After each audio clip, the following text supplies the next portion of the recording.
Ahojte priatelia, vítam vás pri sledovaní dnešného videa. Dnes tu mám pred sebou túto plotovú tvárnicu od firmy Premac s názvom Modul a my sa z nej pokúsime dnes niečo pekné vyrobiť.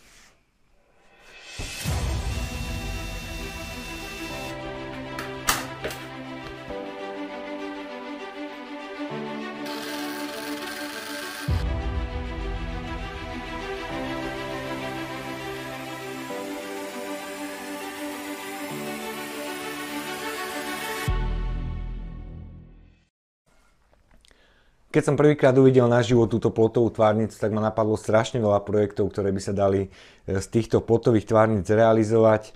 Veľa projektov už bolo aj zrealizovaných, ale jeden z tých projektov, ktorý ma napadol, bol taký, ktorý ešte zrealizovaný nebol a bol by to určite pekný dekoračný prvok do záhrady, tak my sa to poďme pokúsiť vyrobiť.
Tak prvú časť prác už mám za sebou, vytvoril som si takéto provizorné jazierko. Na výrobu som použil hranoly s rozmerom 8x8 cm, vnútorný obvod je 50x100 cm.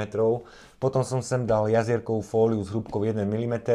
Mal som nejaké zostatky z betónovej dlažby z ester, ktorú som si sem takto položil, aby mi to pekne zatlačilo tú fóliu. Tá fólia je dosť hrubá, takže nemusíte sa báť, že keď tam dáte dlažbu a budete s ňou behať, že sa vám prederaví. V žiadnom prípade s pinkami neprichytávajte z vnútornej strany, ale iba po vonkajšom obvode. Tak môžeme sa pustiť ďalej do práce. Teraz je moja predstava taká, že teraz naukladám tú plotovú tvárnicu modul, mám 3 kusy a jednu striežku. Spravíme si tam podsvietenie, spravíme si tam vodopád, takže to bude veľmi pekné. Teda dúfam, aspoň v mojich predstavách je to veľmi pekné, tak poďme sa pustiť ďalej do práce.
Tak druhú etapu prác mám za sebou. Do tých tvárnic som si nainštaloval 2 okruhy LED pásikov, ktoré sú napojené na jeden zdroj. Ten zdroj sa dá ovládať ďalkovým ovládačom, viete sprepínať farby. Pre istotu som ešte celý ten zdroj ukryl do elektrikárskej krabice s krytím IP67, aby som mal istotu, že nepríde to do kontaktu s tou vodou, lebo moja predstava je taká, že po celom obvode teraz dám trúbku a tie tvárnice bude obtekať voda a bude to pekne vysvietené. Ten LED pásik je zaliatý, je prispôsobený na kontakt s vodou, ale aj tak by nemal byť v kontakte s vodou, keďže som ten LED pásik umiestnil do drážok na tej tvárnici a tá voda by to mala pekne obtekať, takže pásik by nemal prísť do kontaktu s vodou. My si teraz ideme ukázať, čo nás čaká v ďalšej etape prác. Mám tu pripravenú takúto trúbku, ktorú mám napojenú na hadičku s priemerom 8 mm.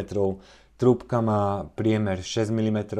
Moja predstava je taká, že to jazierko bude naplnené vodou. Tu vnútri bude mať čerpadlo, na ktoré napojím túto trúbku, do ktorej si urobím dierky s priemerom 2 mm po celom obvode. Napojí sa to na čerpadlo, dá sa tu ešte silikón, aby sa voda nedostávala do vnútorného priestoru a pustí sa vodopád. Takže je to bláznivé a myslím si, že to bude fungovať. Tak takýto je plán, tak poďme ho zrealizovať a ja sa už veľmi teším na výsledok.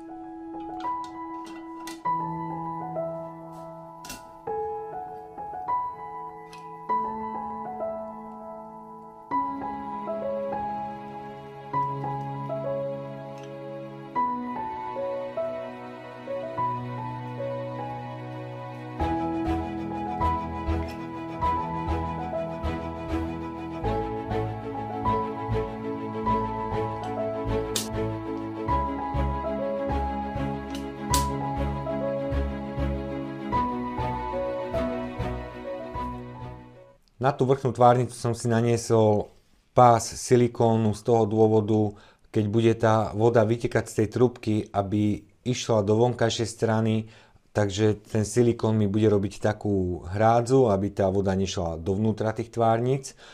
Teraz idem urobiť otvory na tej trúbke, ktorú umiestním na tú tvárnicu. Otvory urobím zo spodnej časti, čiže keď trúbka bude umiestnená takto na tej tvárnici, tak tá voda, aby vytekala zo spodnej časti tej trúbky. Takže otvory si urobím uhlovou brúskou, tak, že si každých 5 cm urobím zárez do tej trúbky a ten okruh bude na jednej strane uzavretý, takže by to malo pekne stade vytekať. No, uvidíme.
Tak milí priatelia, projekt mám už dokončený, ja som s výsledkom veľmi spokojný, je to pekný dekoračný prvok do záhrady, taký upokojujúci a keď je ešte tma, tak to nemá chybu.